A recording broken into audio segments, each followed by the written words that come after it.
Stop buying pretty houses. That mistake costs families millions in lost wealth. Here's the location arbitrage strategy wealthy people use to build generational wealth while everyone else stays broke. Here's what nobody tells you about home buying.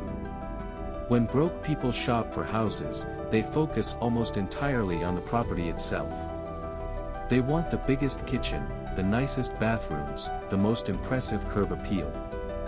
They'll stretch their budget to the absolute maximum to afford the showcase home of the neighborhood. But here's what they don't tell you. Wealthy buyers do the exact opposite. They deliberately seek out properties that need work, that look rough around the edges, that most buyers would scroll right past. But only in specific neighborhoods. This isn't about being cheap. It's about understanding a wealth-building principle that separates people who build generational fortunes from people who stay stuck on the financial treadmill. And this is where it gets interesting. Because 40 years from now, these two different buying strategies will create a wealth gap so massive, it will determine whether your grandchildren inherit financial freedom or inherit nothing at all. Let me put this in perspective. Think about real estate appreciation like a river current. When you buy a house, you're not just buying the property.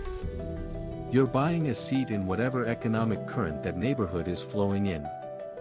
If that neighborhood is improving, gentrifying, attracting wealthy buyers and better businesses, that current carries your property value upward whether you do anything or not.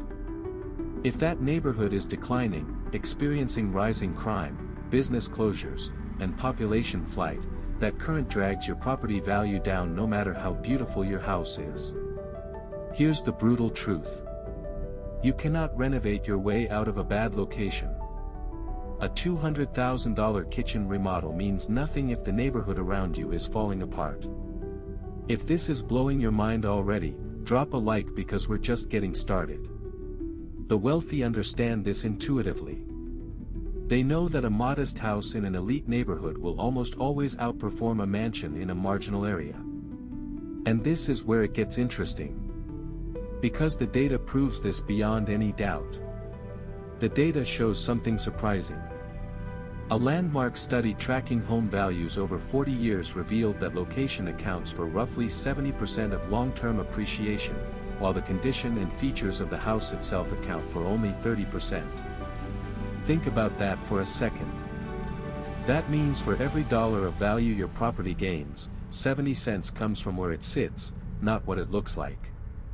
In top-tier neighborhoods, homes appreciated an average of 6.8% annually over the study period.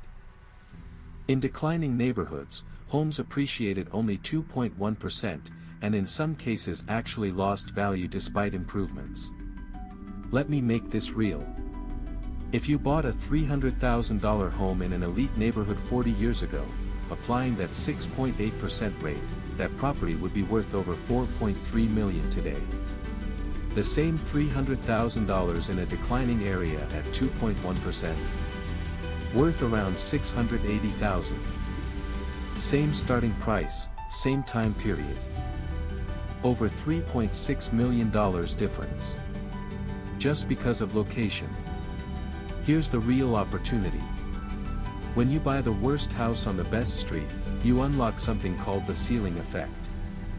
In an elite neighborhood, there's a price ceiling determined by what buyers are willing to pay for premium location. Even the ugliest house on the street can't fall too far below this ceiling because sophisticated buyers recognize the location value. But here's the twist. You can renovate your way up to that ceiling. If comparable homes on your street sell for $1.2 million, and you bought the rundown property for $800,000, you have $400,000 of potential equity just waiting to be unlocked through strategic improvements. Meanwhile, if you bought the nicest house in a marginal neighborhood for $800,000, you've already hit the local ceiling. You can spend another $200,000 on upgrades, but the neighborhood caps what buyers will pay. You're overcapitalized with no path to recovery. The math doesn't lie. The worst house best street strategy gives you built-in upside protection and unlimited renovation potential, while the best house worst street strategy traps your capital with nowhere to go. But that was just the setup. Here's where the generational wealth really gets built. Wealthy families don't just use this strategy once.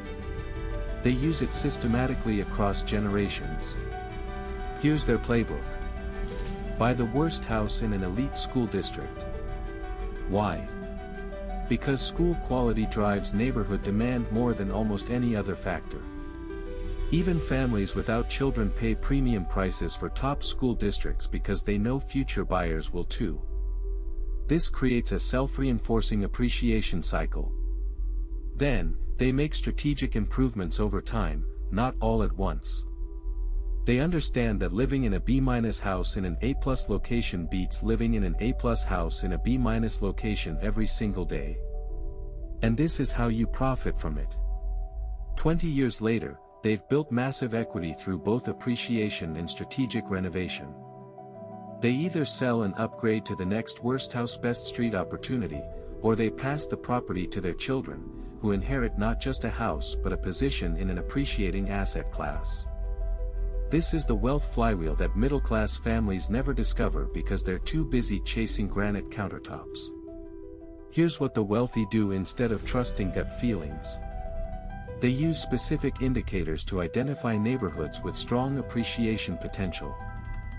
First, they look for stable or growing employment centers nearby. Areas within commuting distance of major employers, hospitals, universities, or tech hubs tend to maintain demand regardless of economic cycles. Second, they examine permit data. Neighborhoods where homeowners are consistently pulling renovation permits signal community investment and pride. Third, they track the business mix. When specialty coffee shops, boutique fitness studios, and farm-to-table restaurants start appearing, gentrification usually follows. But wait, there's a better way to verify this. They look at who's already buying. If you see cash buyers, investors, or buyers relocating from more expensive areas, that's institutional confirmation of location value. The wealthy also check school ratings obsessively.